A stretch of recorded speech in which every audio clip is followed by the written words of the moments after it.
আমরা এমন দুর্ভাগা জাতি, কোরআনে পাক আমাদেরকে বারবার করে বলেছে আমরা যেন এক থাকি। আমাদেরকে বলেছেন তোমরা আল্লাহ এবং রাসূলের আনুগত্য করো, আতিউল্লাহ ওয়া রাসূলা ওয়ালা তানাজাউ, পরস্পর ঝগড়া ফ্যাসাদ ঝগড়ায় লিপ্ত হইও না। ঝগড়ায় লিপ্ত হলে তোমাদের মধ্যে ফেরকা হবে, ইখতিলাফ খিলাফে পরিণত হবে। যদি এটা হয় ওয়াতাজহাবা রিহুকুম, তাহলে মানুষের অন্তর থেকে তোমাদের যে ভীতি সেটা চলে যাবে, তোমাদের শক্তিমত্তা কমে যাবে। মানুষ যে তোমাদেরকে ভয় করে, মানুষের ভিতর থেকে তোমাদের রোব ও দবদবা কমে যাবে। কোরআনে পাকের মধ্যে আল্লাহ প্রত্যেকটা জায়গায় বারবার আমাদেরকে বলছেন ওয়াতাসিমু বিহাবলিল্লাহি জামিআ ওয়া লা তাফাররাকু। এই আয়াতের পরে আমার আল্লাহ বলছেন ওয়ালতাকুম মিনকুম উম্মাতুন ইয়াদউনা ইলাল খায়র ওয়া ইয়া'মুরুনা বিল মা'রুফ ওয়া ইয়ানহাউনা আনিল মুনকার ওয়া উলাইকা হুমুল মুফলিহুন ওয়া লা তাকুনু কাল্লাযিনা তাফাররাকু ওয়া ইখতালাফু মিন বা'দি মা জাআহুমুল বায়্যিনাত। তোমরা ওই সমস্ত ব্যক্তিদের মতো হইও না যারা তাদের কাছে তাদের ধর্মীয় গ্রন্থের বাণী আসার পরে, এডুকেটেড হওয়ার পরে আবারও নিজেদের মধ্যে ফিতনা ফাসাদ ঝগড়া ফাসাদ করে বিভিন্ন দলে উপদলে বিভক্ত হয়েছে, তথা ইহুদিদের মতো নাসারাতের মতো তোমরা তাদের মতো হইও না। আমাদেরকে দুইটা নিষেধাজ্ঞা জারি করেছেন আল্লাহ। একটা হচ্ছে তাদের মতো বিভিন্ন দল উপদলে বিভক্ত হইও না, আর একটা হচ্ছে ধর্ম থেকে দূরে থাকতে থাকতে তাদের মন যেরকম কঠিন হয়ে গেছে তোমরা তোমাদের মনটাকে ওরকম কঠিন করে ফেলিও না। ওয়ালা তাকুনু কাল্লাযিনা উতুল কিতাব, সূরা হাদীদের আয়াত। তোমরা ইহুদিদের মতো হইও না। ফাতালা আলাইহিমুল আমাদু ফাকাসাত কুলুবুহুম, দীর্ঘদিন চলে যাওয়ার কারণে, সময়ের ব্যক্তির কারণে তাদের অন্তর পাথরের মতো শক্ত হয়ে গেছে। অন্তরকে পাথরের মতো শক্ত করিও না। তোমরা তাদের মতো বিভিন্ন দলে উপদলে বিভক্ত হইও না।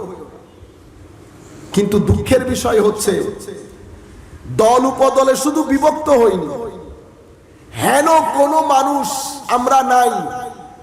আমাদের বক্তব্য, আমাদের রাজনীতি, আমাদের সমাজনীতি, আমাদের অর্থনীতি, আমাদের কথা বলছি, বাইরের কেউ না। যারা ধর্মীয় বক্তব্য দেন, ধর্মীয় বিজ্ঞানে বিজ্ঞানী, ধর্মীয় শিক্ষায় শিক্ষিত, আমরা প্রত্যেক ব্যক্তি প্রত্যেক দিন কোনো না কোনো কাজ করি যেন এই ফেরকাটা আরো শক্তিশালী হয়। মাহফিলের মধ্যে এসে হুঙ্কার মারি শুধুমাত্র দূরত্বটা যেন আরো তৈরি হয়। আমার আল্লাহ বলছেন ফিরকা ওয়ারিয়ত, বিভিন্ন দলে উপদলে বিভক্ত হইস না। বলে উপদলে বিভক্ত হলে কি হবে? তো বনের পানি, বানের পানি যেমন খড় খুঁটো ভাসাই নিয়ে যায়, ভাসিয়ে নিয়ে যায়, তোমাকেও পৃথিবীর মানুষ এরকম ভাসিয়ে নিয়ে যাবে। তুমি কথা বলতে পারবা না, কথা বলতে পারবা না।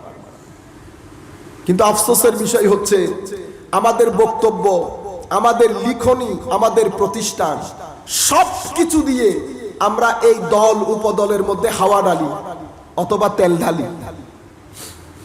আজকে দেখেন ফিলিস্তিনের জমিনের মধ্যে ফিলিস্তিনের মানুষের রাতের ঘুম নাই।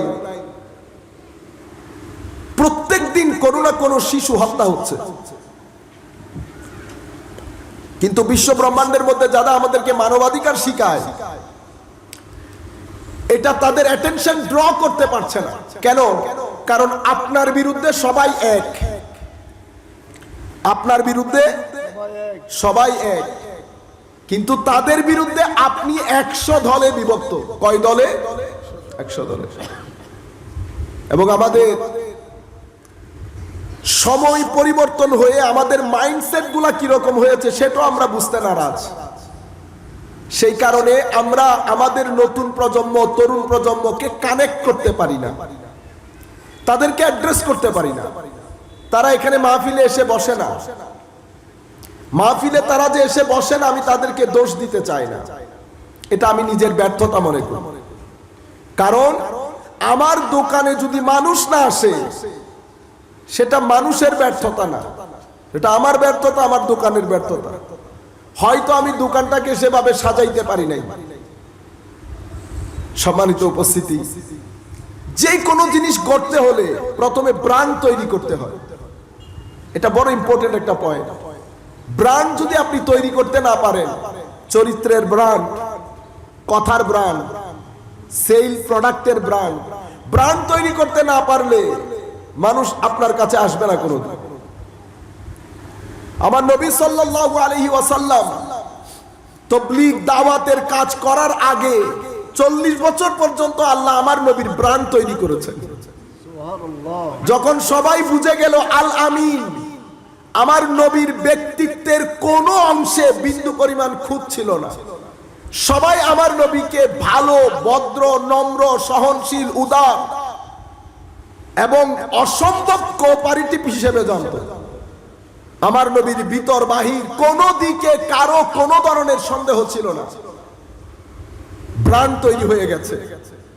এখানেও যখন আপনি ব্র্যান্ডের কোনো দোকান দেন, তো আপনাকে মার্কেটের মধ্যে দোকান দিতে হয় না, যেখানেই দিবেন দেন মানুষ চলে যাবে সেখানে। আপনি ব্র্যান্ড। আমরা সেটা করতে পারি নাই।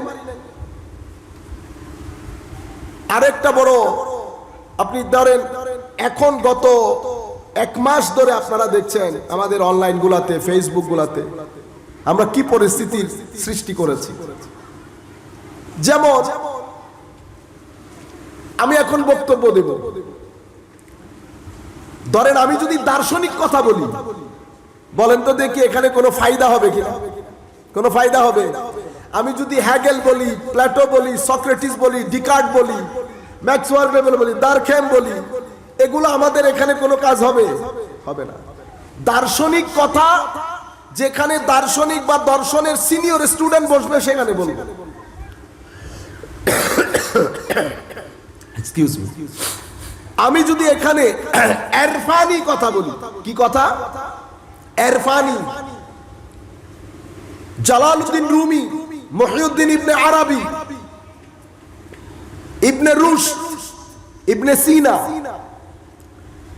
ইমাম গাজালির হাই থটের কথাবার্তা যদি এখানে বলি, এখানে রিঅ্যাকশন হবে। মানে আমি যেই কারণে বলেছি সেটা উপকারের চেয়ে অপকার বেশি হবে। সেই কারণে আমাদেরকে আমার নবী শিখিয়েছেন, মানুষকে মানুষের আকল অনুযায়ী কথা বলো, যতটুকুন সে বুঝতে পারবে। এরফানি কথাগুলি যদি এখানে বলি, আবার একই ঘটনা ঘটবে, আপনাদের কোনো উপকারে আসবে না, উল্টা আপনি আমার বদনাম করবেন। এখানে সাধারণ মজলিসের মধ্যে আমাদের কথাবার্তাগুলো সাধারণ হতে হবে এবং জীবন ঘনিষ্ঠ হতে হবে। আপনার সময়ে যে প্রবলেম, সেই প্রবলেমগুলো আমি যখন অ্যাড্রেস করব, আমাকে অবশ্যই অ্যাড্রেসের ক্ষেত্রে সিস্টেম্যাটিক, সায়েন্টিফিক, রেশনাল হতে হবে। তাইলে আমি তরুণ প্রজন্মের সাথে কানেক্ট হতে পারবো, নতুবা কানেক্টেড হতে পারবো না। পৃথিবী চলছে এক ধাঁচে, আমি চলছি আরেক ধাঁচে। আমি আমার সারা বছরের বক্তব্যের মধ্যে উম্মতের আখলাক, উম্মতের মুআমালা, উম্মতের অস্থিরতার জীবনকে স্থিরতার পথে আনা, উম্মতকে রাইট ডাইরেকশন দেওয়া, সিরাতুল মুস্তাকিমের কথা বলা, ড্রাগ ডিলিং থেকে উম্মতকে বাঁচানো, অশ্লীলতা থেকে নতুন প্রজন্মকে বাঁচানো, ইফটিজিং থেকে বাঁচানো, মা বাবার সাথে অভদ্রতা, ডিসঅবিডিয়েন্স থেকে বাঁচানো, এগুলা আমার নবী আমাদেরকে, উম্মতে মুসলিমার উলামায়ে কেরামকে এই জন্য আমার নবী নিজের ওয়ারিস বলেছেন, এলমের ওয়ারিস। আমরা যদি এই কাজগুলা আমরা না করে, আমরা পারস্পরিক কাদা ছোড়াছুরি করে আমাদের এক হওয়া মানে কি? আপনি আর আমি মতামতে এক হয়ে যাওয়া না। দুই ব্যক্তি কখনো মতামতের দিক থেকে এক হতে পারে না। তাইলে কিসের ভিত্তিতে এক হয়? ফাউন্ডেশনের ভিত্তিতে, প্রিন্সিপালের ভিত্তিতে। নতুবা আমার পক্ষে আপনার সাথে, আপনার পক্ষে আমার সাথে পরিপূর্ণরূপে একমত হওয়া সম্ভব না।